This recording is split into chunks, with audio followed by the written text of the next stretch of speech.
কষ্ট করে পরীক্ষার জন্য প্রিপারেশন নিলেন আপনি কয়েক মাস, কিন্তু ফলাফল যখন ভালো হয় তখন একটা আনন্দ আছে না নাই? সারাদিন রোজা রাখলেন রমজানে, কি কষ্ট, তৃষ্ণায় গলা ফেটে যায়, কিন্তু ইফতারির সময় যখন রুহ আফজা শরবতটা খাই কেমন লাগে? একটা আনন্দ আছে না নাই?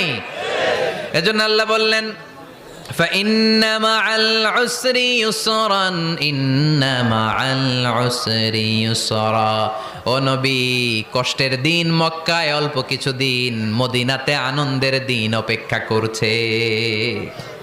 আমাদের জীবনে যদি দুঃখ কষ্ট আসে আমরা ধৈর্য ধরবো, তাওয়াক্কুল করবো একজনের উপর, তিনি কে?